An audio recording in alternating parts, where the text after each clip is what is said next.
तुम पर कोड़ों की बरसात हुई, तुम घोड़ों में बांधकर घसीटे गए, फिर भी तुम्हें मारा नहीं जा सका। तुम भागलपुर में सरेआम फांसी पर लटका दिए गए, फिर भी डरते रहे जमींदार और अंग्रेज तुम्हारे तिल का आंखों से। तुम मरकर भी मारे ना जा सके।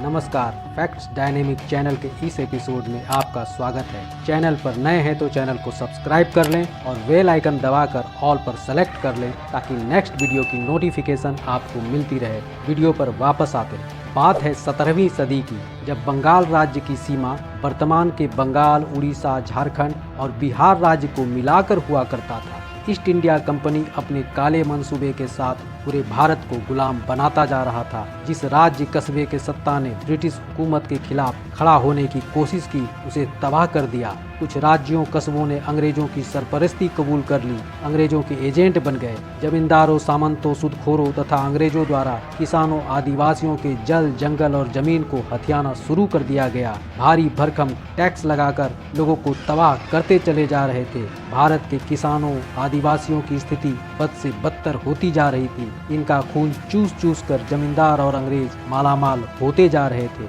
ऐसे में 11 फरवरी 1750 ईस्वी में वर्तमान बिहार राज्य के भागलपुर जिले के सुल्तानगंज प्रखंड के तिलकपुर गांव में एक बालक का जन्म होता है। कौन जानता था कि ये बालक आगे चलकर एक महानायक के रूप में उभरेगा और भारत के प्रथम स्वतंत्रता संग्राम का आगाज करेगा। इस बालक तिलका मुर्मू का जन्म आदिवासी समुदाय के संथाल परिवार में होता है। इनके पिता का नाम सुंदरा मुर्मू जो ग्राम प्रधान थे और माता का नाम पानो मुर्मू था। दरअसल 1769 ईस्वी से ही राजमहल साहेबगंज पाकुड़ के क्षेत्र में पहाड़िया विद्रोह या आदि विद्रोह का आगाज हो चुका था। 1770 ईस्वी में तत्कालीन बंगाल प्रांत में भीषण अकाल पड़ा। लोग भूख से मरने लगे, खाने को अन्न का दाना नहीं था। जमींदारों, सामंतों और अंग्रेजों द्वारा लगातार भूमि पर कब्जा किया जा रहा था। मनमाना टैक्स की वसूली की जा रही थी। किसानों, आदिवासियों की महिलाओं के साथ अनाचार किया जा रहा था। इनके जुल्म बढ़ते ही जा रहे थे। तिलका मुर्मू इस जुल्म को देख व्यथित हो उठे। उनका मन आक्रोश से भर उठा। उन्होंने एक बड़ी पंचायत बुलाई और लोगों से एक गांठ में बंधने की बात कही। हम लोग एक साथ मिलकर ताकत बन सकते हैं और जालिमों और डीकुओं से मुकाबला कर सकते हैं। उनके इस प्रस्ताव का पंचायत ने समर्थन किया। उन्होंने तीर धनुष से लैस छोटी छोटी कई टुकड़ियां बनाई और छापामार युद्ध के लिए लड़ाकों को तैयार किया, क्योंकि अंग्रेजों की सेना से सामने से युद्ध करना संभव नहीं था। बहरहाल तिलका ने जमींदारों और अंग्रेजों के कई ठिकाने जो अनाज और खजानों से भरे पड़े थे छापेमारी की और खजाने को लूटकर गरीब किसानों के बीच बांट दिया। अंग्रेज कुलबुला कर रह गए। ये शुरुआत थी तिलका मुर्मू से तिलका मांझी बनने की। 1770 से 1778 ईस्वी तक उन्होंने ब्रिटिश सत्ता के विरुद्ध लंबी और कभी ना समर्पण करने वाली लड़ाई लड़ी। स्थानीय महाजनों, सामंतों, सूदखोरों वो अंग्रेजी शासकों की नींद उड़ाए रखी। अपनी छोटी सी उम्र में ही जमींदारों और ब्रिटिश हुकूमत की काली करतूत को समझ चुके थे।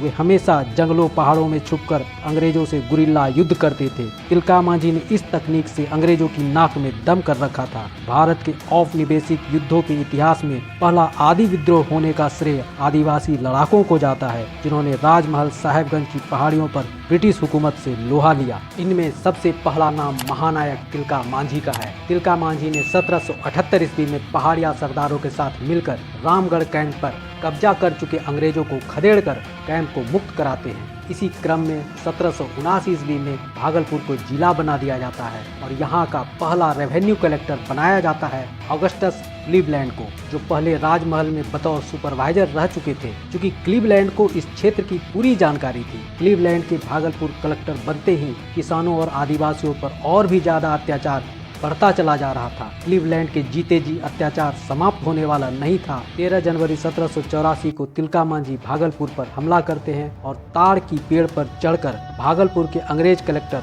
ऑगस्टस क्लीवलैंड को जहरीले तीरों से निशाना बनाकर मार गिराते हैं। क्लीवलैंड की हत्या से ब्रिटिश हुकूमत में खलबली मच जाती है। अंग्रेज अफसर आयरकुट के नेतृत्व में तिलका मांझी को पकड़ने का अभियान शुरू किया जाता है, लेकिन तिलका मांझी को इतनी आसानी से पकड़ना संभव नहीं था। अंग्रेज अधिकारी ने तिलका मांझी को पकड़ने के लिए फूट डालो नीति के तहत उनके ही स्थानीय समुदाय के लोगों को तरह तरह से भड़काकर लालच तथा रिश्वत का लोभ देना शुरू किया। अंग्रेजों का यह फरेब रंग लाया। तिलका के समुदाय से ही एक गद्दार ने अंग्रेजों को सूचना दे दी। सूचना मिलते ही आयरकुट ने रात के अंधेरे में तिलका के ठिकाने पर हमला कर दिया, लेकिन वे किसी तरह से बच निकले और पहाड़ियों में शरण ली। अंग्रेजों ने पहाड़ियों में लगातार छापेमारी की, लेकिन सफलता नहीं मिलने पर पहाड़ों की घेराबंदी कर दी जाती है। तिलका मांझी तक पहुंचने वाली तमाम सहायता को रोक दी जाती है। तिलका मांझी को अन्न और पानी के अभाव में लड़ना पड़ता है और पकड़े जाते हैं। पकड़े जाने के बाद तिलका को 4 घोड़ों से बांधकर घसीटते हुए भागलपुर मुख्यालय लाया जाता है,